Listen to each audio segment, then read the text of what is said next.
Well, good morning, Valley Christian Church. This is Pastor Matt here in my office. So we got in yesterday our from I forget the company, Mirabox. This is a HD video capture card. So I can't really show you the camcorder, but we got a camcorder in. We kind of been using the camcorder in the sense for recording some video for Sunday. Oop.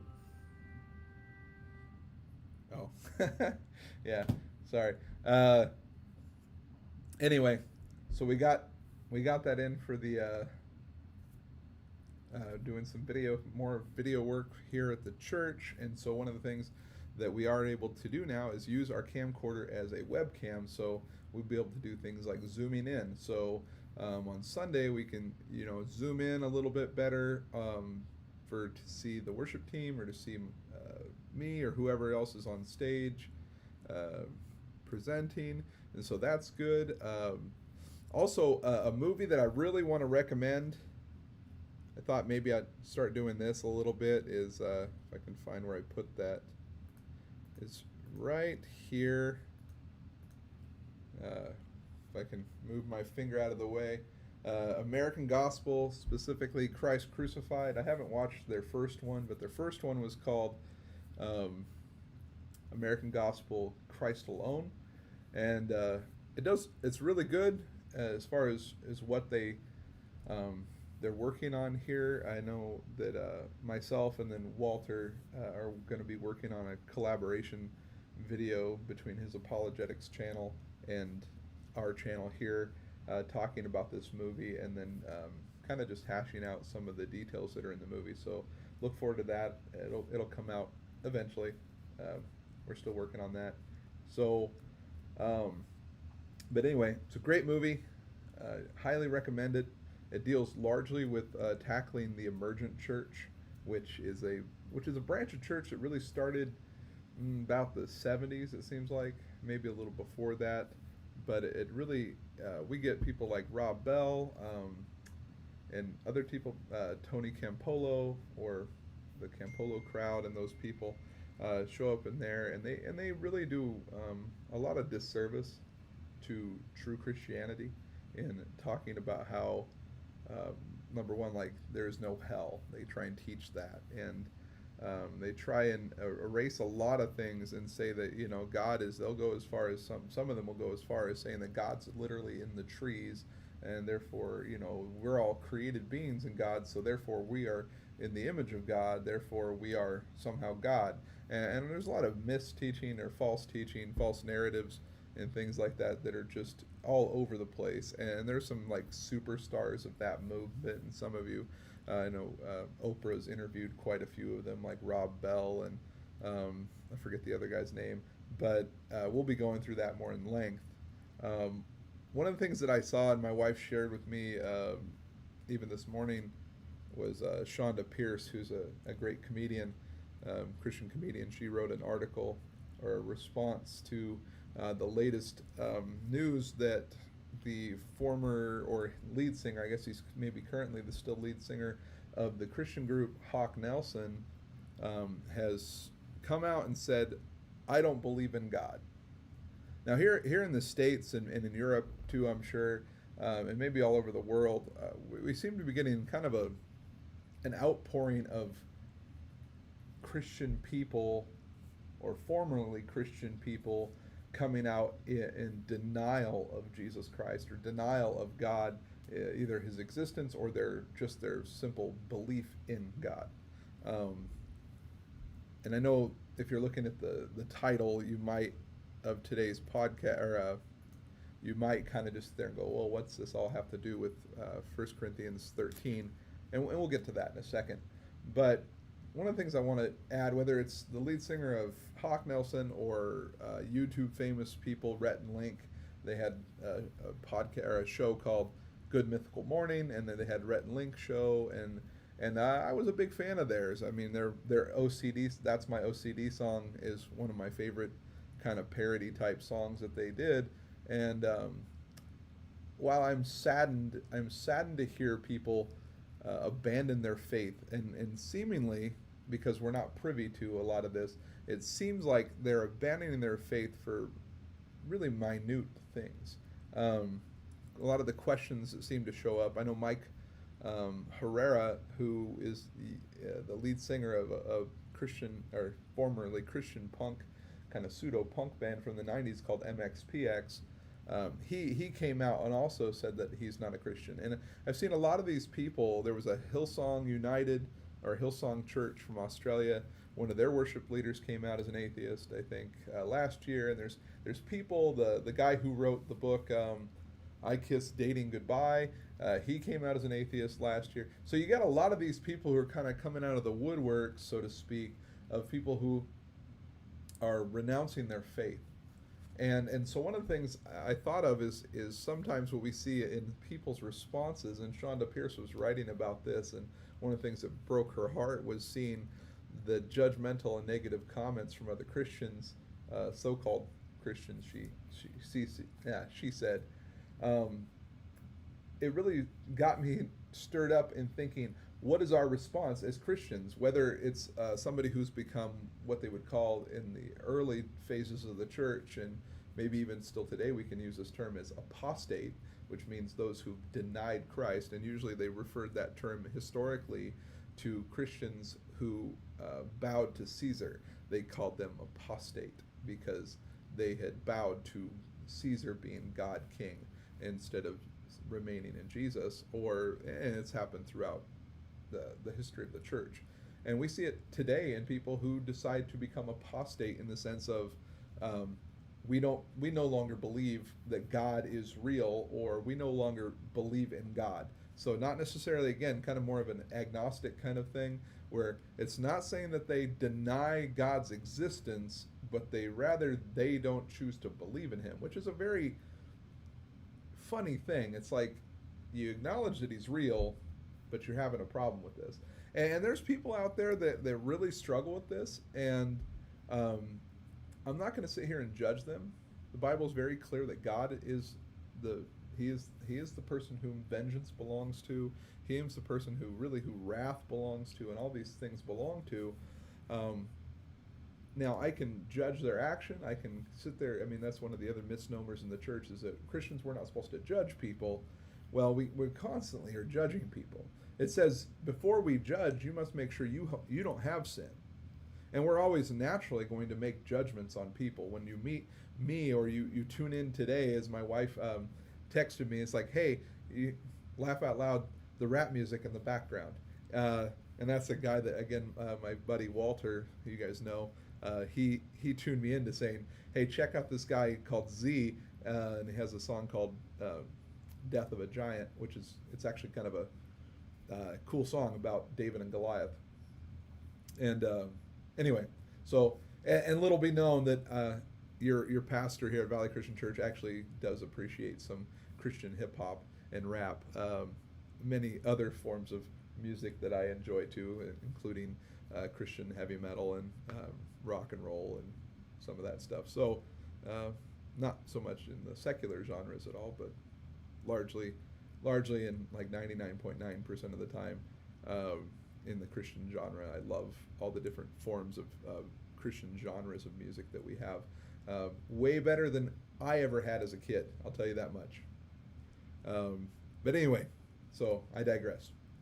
So the point I wanted to come to 1 Corinthians 13 was for this reason, because if we read through this passage, and a lot of times I've heard people use this in TV and movies or in real life to talk about marriage, and while there is an element there that is true in marriage, the reality of 1 Corinthians 13 has very little to do with marriage and a lot more to do with how we as Christians are to love each other.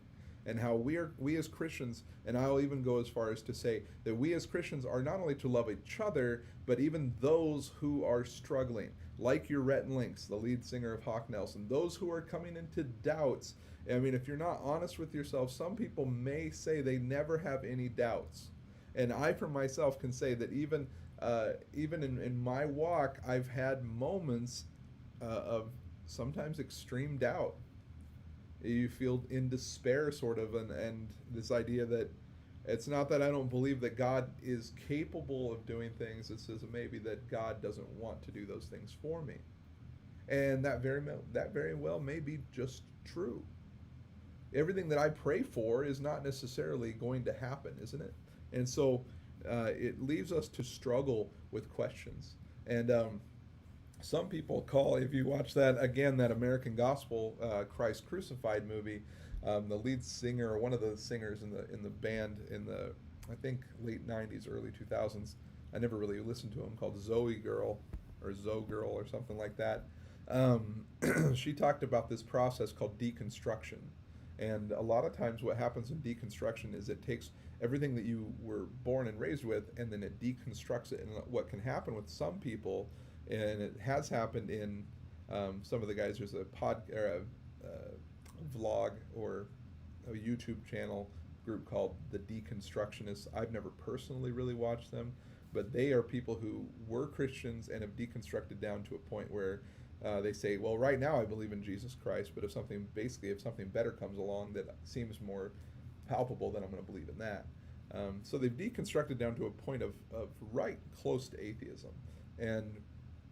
or at least to agnosticism. And we have responses. We can sit there and try and say, I want to eradicate this kind of behavior. I want to do these things. But the thing is as Christians, what is our response? As Christians, what are we to do? We have people who are going from a belief in God to possibly no belief at all of even the Creator God creating everything, going again maybe over to the atheistic camp a little bit more strongly. And so what is our response to these people? Is it to be debative? Is it to be shrewd with our words? Is it to be intelligent and all these different things? And I would venture to say yes and no. And here's why. If we go into 1 Corinthians 13, Paul is nearing the end of this first letter that we have according to canon. We know that Paul wrote a previous letter to this that we don't have, and then he writes a letter in between 1st and 2nd Corinthians called most scholars call that the tearful response letter, or remorseful response. And it seems to be what ties, because there's a hard shift between 1st and 2nd Corinthians. And I won't get into that today. We can do a whole other video on that. But so we get into 1 Corinthians chapter 13. I'll be reading out of the ESV. And he begins this way. He says, if I speak in the tongues of men and of angels, but I have not love, I am a noisy gong or a clanging cymbal. And then he continues to say, if I have prophetic powers and understand all mysteries and all knowledge, and if I have all faith so as to remove mountains, but have not love, I am nothing. If I give away all I have, and if I deliver up my body to be burned, like in the sense of the martyrs or Stephen, some of the martyrs maybe in the 1600s in England too, even the early 1700s. But have not love, I gain nothing. So let's stop there for a moment. And let's go back through this list. So if I speak in the tongues of men, right? So if I can speak in tongues, because one of the issues you see in 1 Corinthians is this issue of speaking tongues and the priority of gifts. And so one of the things I'll venture to get down to is this is a gift of love that we have as Christians. It's a spiritual gift. So it's different than the world's type of love. We actually have, I believe as Christians, a love that comes from the Holy Spirit that lets us and allows us to love in some manner of the form that Christ loves. And so therefore it's different. It's not our own. It's a gift, and it's supposed to be used in a specific way. Additionally, if we come in and we speak in the tongues of men, so if we can maybe, you look at it this way, if I can come in and I can orate a message to you that's so convincing, it's so good, and it's even biblical, and if I can even speak in the tongues of angels, Or in the very sense of maybe what Paul here is probably talking about is if I can come into a foreign land and speak their tongue without ever knowing their tongue, or I can speak in the tongues of angels, but I don't have love, I am nothing but noise. So, and if I have all prophetic powers and understand all mysteries and all knowledge, and if I have all faith so as to remove mountains, so if I can even prophesy, and in the prophecy, it's not saying that the prophecy is false, but the prophecy is true. If I have prophetic utterance from God Himself, and I can even have the faith, like Jesus says, a mustard seed of faith, you can say to this mountain, jump into the ocean, and it'll jump into the ocean, and I don't have love, it says I am nothing. And if I give all away, all that I have, right? So if I were to give up everything in my office, everything at home, my vehicles, my camper, all this stuff, right? And if I went as far as saying, I want to die for Christ so I can receive my crown of glory in heaven as a martyr, and all these things, if those things happen and I have not love, I gain nothing. Now, again, I'm not going to sit here and argue that, if you don't love, then actually, I'm not even going to say that, because I just, it's not a place I want to go. I mean, there's a stark warning here that as Christians, we need to love. And we know that we are not only just to love us, if we coin the phrase insiders, right? If we're not going to just love those who are also Christians, right? We're to love not only those who are Christians, but those who we differ from theologically speaking, or ecclesiologically, meaning the church. Like, so if we say that we see this often, because how many denominations do we see in America? I'm not sure about our friends in India or other places. I know they have multiple denominations there too, but think about this from the ecclesiological argument. So ecclesiology is the knowledge of the church. It's it comes from the Greek root of ecclesia, or gathering, or the body, and then logi, which always means knowledge or study. So anybody ever tells you that there's, anyway, I digress. But so we come to this point where even if we have disagreements ecclesiologically, so to speak, and I'm not talking about doctrinal matters. I'm not talking about truth elements or the finite truths of Scripture. I'm referring to your understanding of how church should operate or organize. So that's why we have churches that are board-led, and then we have churches that are elder-led, and we have some churches out there that are pastor-led. We as Valley Christian Church are elder-led denomination. I mean, it says so right in our bylaws. Myself and Mark, Dick, and David make up the board of the elders for this church. But there are other churches out there that govern themselves differently, and that's fine, in my opinion. That's completely fine. It's how they feel led. We feel this way is most appropriate. So anyway, we look at these things, and we can sit there, and if we don't love each other, what does it say? We gain nothing. So if it's an ecclesiological argument, if it's a soteriological argument, a salvation argument, if it's some type of theological arguments, don't belong inside the church. In fact, I've long said that theological arguments are sometimes the biggest tool of the enemy in our churches, because it creates division.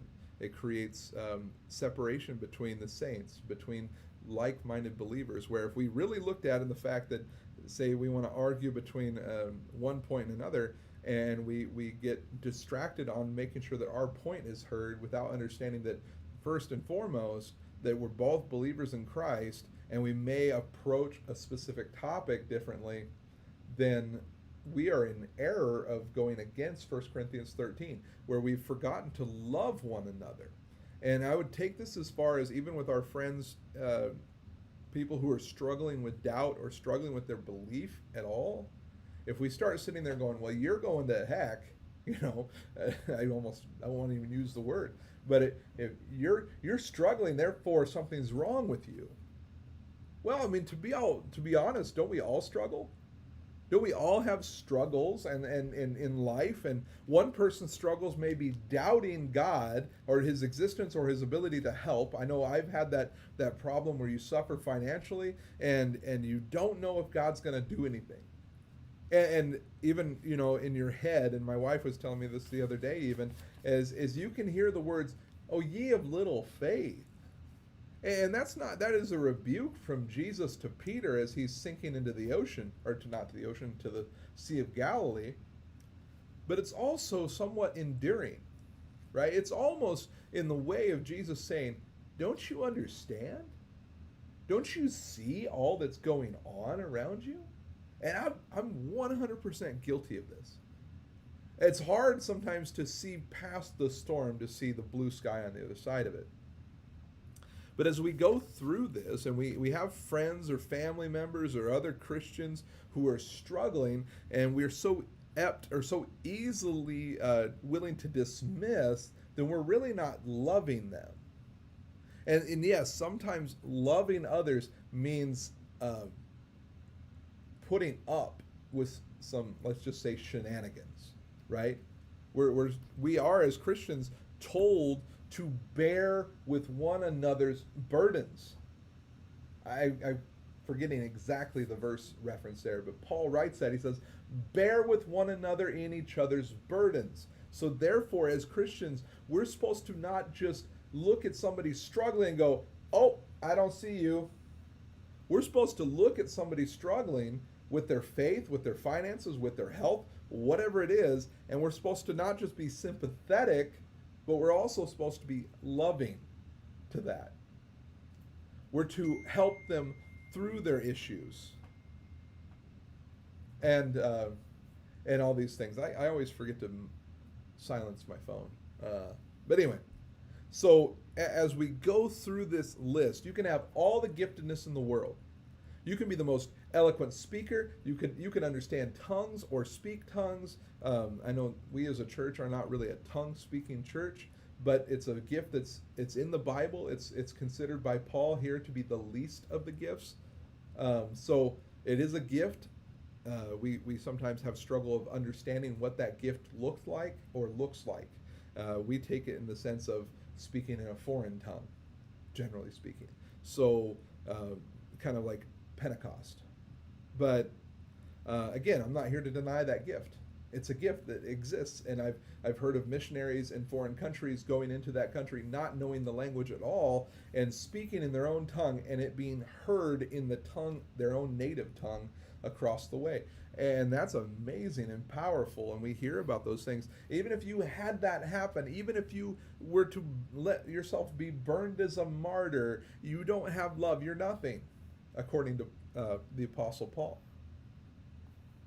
And then he goes into the passage that's constantly used, that you hear used in weddings. And again, I'm going to say that it's possible to use this in weddings. It's a good verse. There's nothing wrong with it, but it's not really a wedding verse.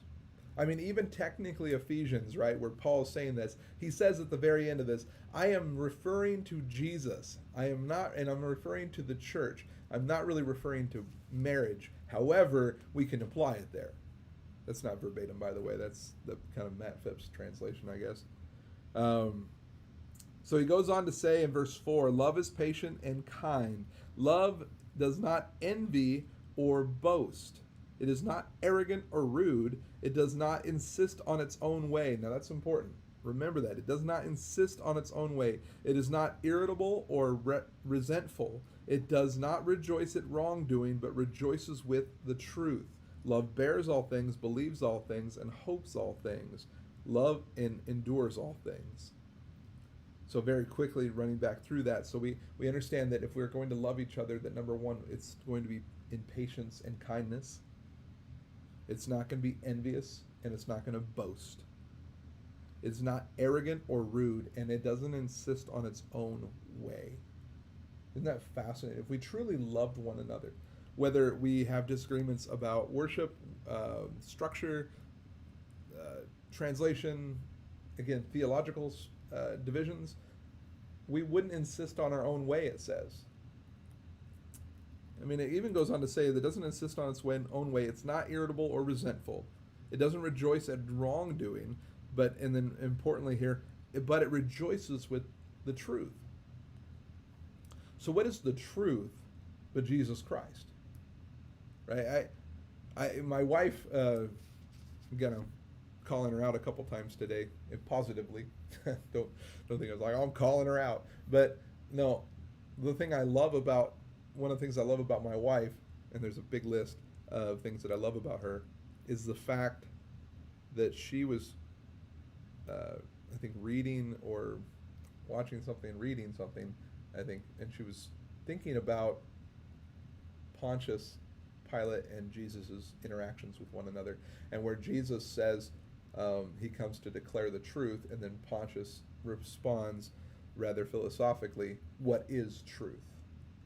And my wife so brilliantly brought out this idea of Mike, he doesn't understand truth, and truth is staring at him in the face. And Ambrosia, I'm sorry if I not quoting you completely correctly, but it was this amazing moment that here's truth staring Pontius right in the face in Jesus Christ, right? The truth, the Word of God, is staring Pontius in the face, and Pontius is still asking the question, what is truth? And what we don't see in Jesus in that interaction is we don't see Jesus rebuking Pontius. We don't see Jesus mistreating or maligning Pontius Pilate, who was clearly would have been a form of an atheist in a sense, even though he believed it. He was polytheistic. He was not monotheistic. So he believed in. Sorry, he was not. He was not a believer of no God, but he was a believer in many gods, as most typical Romans would have been. So, anyway, so all these things, as we love one another, we know that we're to bear with one another. It even says it right there, that love bears all things. So when we truly love one another, and that means people inside the church and outside the church, if we love them, that we will bear with them. I mean, one of the questions I've always heard is when you're talking about evangelizing to people, what is our first goal in evangelism? I mean, is it in the first goal of a disciple is what? Belief in Jesus, right? To believe that Jesus Christ died for their sins. I mean, so the first thing they have to come to appreciate or come to understand or know is that God is real. And in so God being real, Jesus became flesh, God in the flesh, and died for our sins because of our wretchedness. Because we needed to be saved from God's wrath. And we know that God's wrath is coming against the world. You'll see it in Revelation. And that point is that we're supposed to, therefore, God's love come in the form of his blood, right? When Jesus became the sacrificial lamb on the cross, his blood covered it, blotted out our sin and our transgression. Therefore, because we were so loved by God, by Jesus, that we therefore love other people. And we're even tasked as Christians to love other people in the same way that Jesus died for us. That we should, in a sense, die, if that's what's needed, for others. And therefore, we love one another. I mean, it even says, and you think about it, love in that last couple of phrases there in verse 7, love bears all things, believes all things, hopes all things, and endures all things. So you have people in your life right now that are not believers. You have people that used to be believers and have become apostate, have fallen away from Jesus Christ, who've fallen away from that belief. What does it say here? To bear all things, to believe all things, to believe that there, and again, that goes into hope. If we believe that Jesus Christ loves these individuals enough, like the guy from Hawk Nelson or Rhett and Link and these other people, if we really believe that Jesus loves them enough, then we can hope in the fact that they can return to Christ.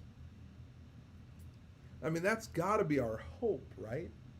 I mean, we're not in the task of throwing around papal bulls, and that's again an old church term, and the Catholics used to throw around papal bulls, which would denote, hey, you're apostate because we decided you're apostate, not necessarily because you became apostate, which is a whole funny thing in history, rather sad, not funny, but sad clown, I guess. But in all these different things, so when we see people in our lives who either don't believe in Jesus Christ, who are following a false religion in the form of, Mormonism or the jabronis, whippersnappers, Jehovah's Witness type of thing. So all these different things. If we see all of these things and we don't love them, then we're not doing our job. We're not really following Jesus Christ the way we need to. And then Paul continues here to finish out chapter 13. He says, love never ends. As for prophecies, they will pass away. As for tongues, they will cease. As for knowledge, it will pass away. For we know in part and we prophesy in part. But real quickly, just notice that Paul used two spiritual giftedness right there. He said, as for prophecies, they will pass away, and as for tongues, they will cease. And then I guess he goes into the third, which is knowledge. As for knowledge, it will pass away. For we know in part, and I love this section of what Paul's going to say here, because we know and understand very minutely right now. Understand, like there is a incredible sheer amount of awesome knowledge that you and I have not come into yet because we are not in God's presence. It's like when I tell somebody who's about to pass away and I'm consoling them and working with their family, one of the biggest things when they're Christians, man, they're about to know Jesus in a way that you and I could never understand. And that's amazing. I mean, I get excited thinking about it just right here. That there's a fact that when I cease to exist here, and my soul goes to be with Jesus eternally, praise God, number one, that I even made that, not that I made it, that Jesus' love covered me, and to the point where I'm going to understand God, to understand that you're going to see God and not die. No physical human being on earth today can even claim that they've seen God in all of his glory and you won't die. I'm nerding out. I mean, you may not nerd out like that, but I'm nerding out about that. I'm like, that's amazing. That you're going to be able to see God, that you will cease being in this time frame and you will become in God's timeline. I mean, that's all just mind-blowing, and we can't even fathom it truly. Just to even utter those words of like, there's no theology that can explain that. Yet, we know it's true. How powerful, how amazing. So, yeah, all these other things can end. Prophecy can end. We know in Daniel says that until that time, all prophecy has been sealed. We understand that today there are no more new prophecies that need to be spoken, because all the prophecies have already been uttered. So all that will cease away. All that will stop. Because we know in part and prophesy in part. But when the perfect comes, the partial will pass away. For when I was a child, I spoke like a child, I thought like a child, I reasoned like a child. When I became a man, I gave up childish ways. For now we see in a mirror, dimly lit, but then face to face. Woohoo! I get just goosebumps thinking about that. Now I know in part, then I shall know fully, even as I have been fully known. And then he comes into the famous 1 Corinthians 13:13, right? So in all of this stuff, whether we're dealing with non-believers, believers, somewhere in the middle of that, people struggling with their doubts, people struggling in other ways, love each other. It says, so now, faith, hope, and love abide, or remain in some translations. These three. So faith and hope, right? Faith and hope, right? They remain, they abide. But love is the greatest of these. Jesus speaks of love in the Sermon on the Mount. He speaks of forgiveness on the Sermon on the Mount. And it's amazing to me that in that passage, one of the big things he says there in Matthew is that if you don't forgive others, your trespasses won't be forgiven of you. And we're so quick to accept forgiveness for our issues as Christians, but we're not quick to forgive other people of their trespass.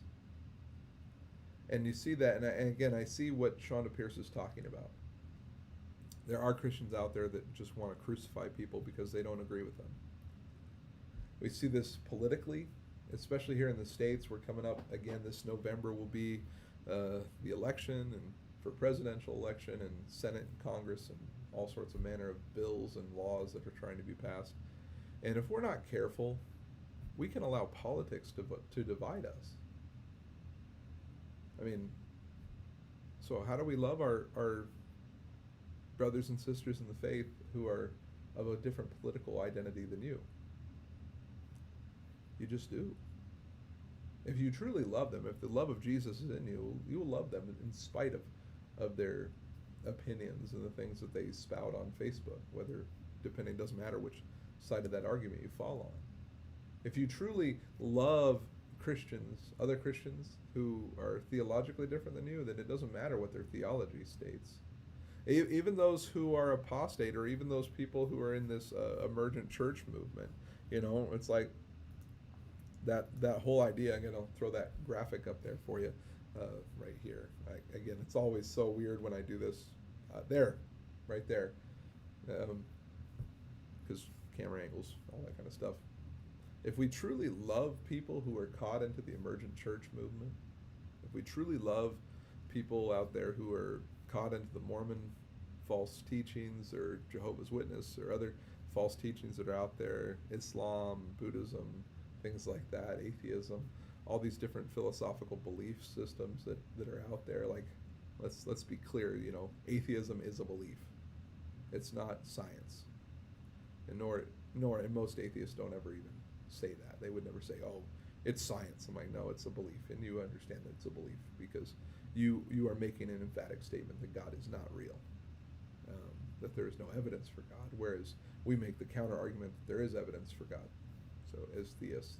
So anyway, again, I digress. I have to do that a lot. But my whole point in this is, whether we see people who are Christians who are starting to fall away, who are struggling with their faith, we as followers of Christ are tasked with one thing, and that is to love them. And oftentimes in that love, I'm not saying it's a passive thing.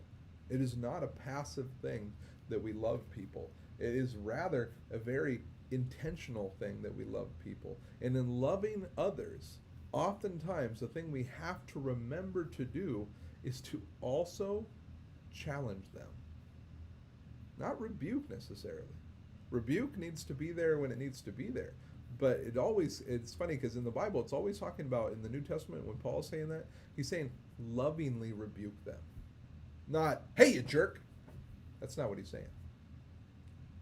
He's saying in love, go to them and correct their error. And we as Christians, again, I'm just as guilty of this as other people. We are too quick to try and just crucify the issue or the person. Just throw them out. That's a lot easier. Isn't it so much easier just to toss something out when it's dirty? And trust me, you all have picked up that pair of your kids' clothes when they were growing up, or maybe they're still going on, and you saw some stain on there, and you're like, that ain't coming out. Throw it in the trash.